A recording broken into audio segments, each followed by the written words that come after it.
today is Saturday again. Of course, if you're seeing this, I think I talked about Ant-Man and the Wasp Quantumania, so my thoughts for that is already on the YouTube land or whatever. But I also saw Ant-Man and the Wasp, so I just wanted to do a back-to-back review. So anywho, yeah, I saw Ant-Man and the Wasp to rewatch this film. So the movie I'm talking about is Ant-Man and the Wasp. It's a sci-fi comedy. It's about, of course, the character of Ant-Man, Scott Lang, and he's in house arrest since of Civil War, and he has to spend 2 years at his house. But with them finding out, oh, the quantum realm, you can enter that without dying, they wanted to go and they come up with this idea that their mom is still alive and that they're gonna try to find her and try to save her. And yeah, the film goes. And this film, of course, I remember going into this movie because this was during the time of Infinity War. The hype was real, ladies and gentlemen. It was like fucking 2019 when this film came out, I think. And it was the hype. The hype was there. You're like, fuck, what's gonna happen in Endgame? With the whole ending of Infinity War, it was at that time watching this movie. So it was like, it was like we're in the middle half. We're like, oh shit, what's gonna happen in Endgame? And this was like the hypeness. So it definitely gave it a film a little higher when I saw it because I was, it was during a good fucking time of Marvel. But yeah, this film is, again, Ant-Man works in this kind of level. I think, I feel like I didn't say it about the last review, but the street level, you know what I mean? The nice, easy stories that's not massive to the fucking world, and it's just fun and entertaining, and that's why I enjoyed this movie. This film is very much not a serious movie, without a doubt. It has a little serious in it, but it's mostly a fun comedy action. It's not the fucking movie that you're gonna be like, oh my god, what's gonna happen for the future of Marvel? Like, this was just a fun-ass film, and I really did enjoy Ant-Man and the Wasp. But yeah, let's start off with the performances. We got Mr. Paul Rudd, of course, Ant-Man. And yeah, he's there, house arrest after Civil War. He's pretty much spending his time at home. But he gets a dream, about his girlfriend's mom. And he's like, oh, that's kind of fucking weird, you think? And they grab him, and he leaves a voicemail, and they kind of kidnap him. But, they have an ant playing fucking drums and, taking his ankle so they know that he's at home. But yeah, and they're like, okay, you saw my mom and shit, and they're trying to figure out how to go save her. And Ant-Man, Paul Rudd is great as this character. He's fucking awesome. I love this guy as Ant-Man. That's a no-brainer. I really like his character, man. You like his character. He's a great actor, and you kind of feel you want the best for him. He's great. And yeah, Ant-Man, Paul Rudd, top notch. Also, we got the character of Hope, who is, of course, the Wasp. And she's the daughter of Hank Pym, and now she has the suit, and she's going there trying to get parts. She's doing her action scenes. She has her suit and all, and a cool suit. Also, I didn't talk about it in the last review, but yeah, her suit wasn't the best in Ant-Man Quantumania. But her suit in this film were pretty good, no lie. It was a pretty good suit. And I thought she was good. I liked the banner between her and Paul Rudd. They work very well together in this film, and I like her character more in this film than I liked her in the other film. I thought she worked very well with Paul. The banner was great, and I really did enjoy that on screen together. I thought she was pretty good in this movie. Michael Douglas is great as Hank Pym as usual. He's there. He's again wants to help save his wife after the whole incident and shit, and he's helping them trying to get the parts, do this and shit, and yeah, Michael Douglas is good as Hank Pym. He's nothing crazy. He's not another performance. I do feel like he was way better in Ant-Man, but he was good in this movie as well, and I thought he did a pretty good job for what he does in this movie. He's fine. The main villain in this film is Ghost. Of course, her superpower is she fucking shakes, or she has a lot of she vibrates a lot. That's her superpower. She can phase through things, kind of like the Flash.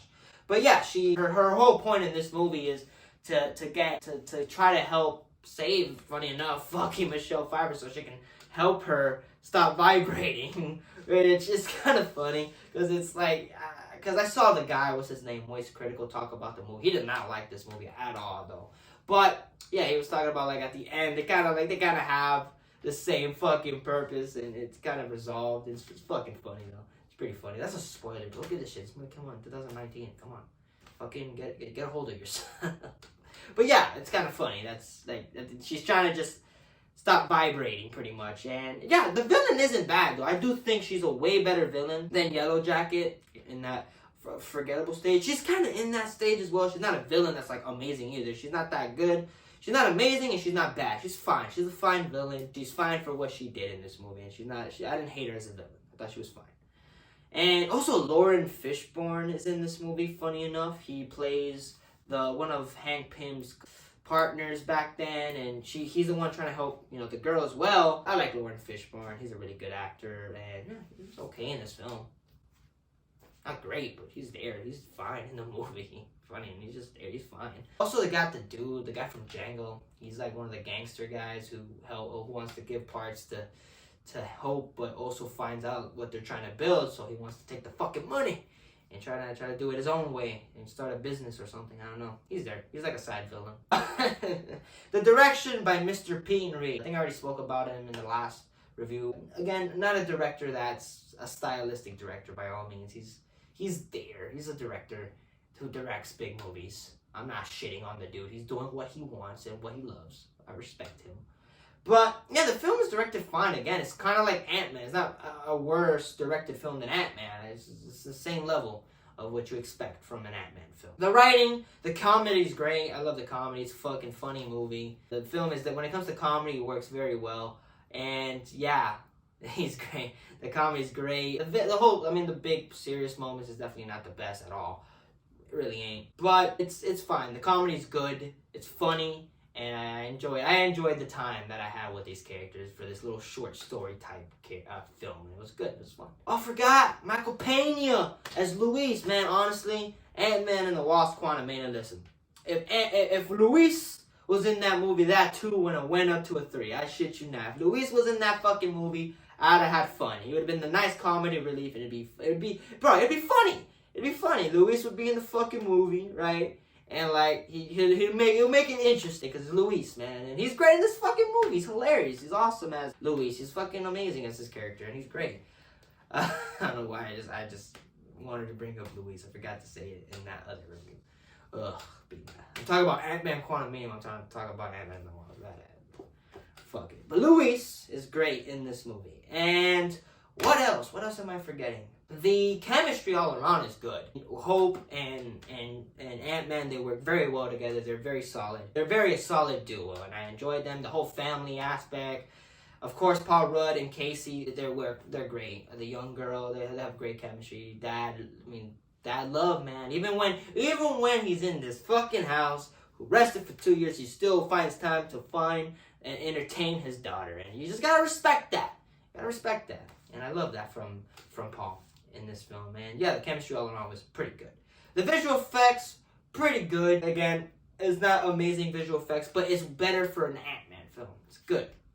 For a film like this, I thought that the visual effects were good. Not shit. It's pretty good. All around, the music is great as usual. Fuck was I saying? Usual. Jesus. Usual. And yeah, the music is great. And all around, just a fun time, man. It's not a fucking amazing film, without a doubt. Definitely has its fucking plot points with the whole villains kind of agreeing at the fucking end.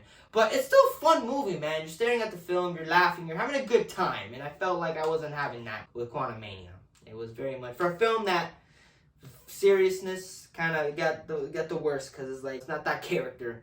And it wasn't written that good. I feel like this film was written better. Well, I had a fun time with Ant-Man and the Wasp. I'd give it a 3 out of 5 stars. Go. Sue me. All right. I like enjoying watching movies, and this film, it was a fun movie at a time when you were just trying to chill after fucking Infinity War. The shit hit the fan, yo. The shit hit the fan. This movie was like a calm spot for me, and it was fun, and I had a good time. So yeah, those are my thoughts for Ant-Man and the Wasp. Yeah, 3 out of 5 stars. Yeah. Going crazy, bro. I'm fucking tired. I gotta go to work. For Christ's sake, I gotta stop talking about fucking movies. Anywho, if you like this review, please leave a like, subscribe, comment. I'll see you guys in the next review.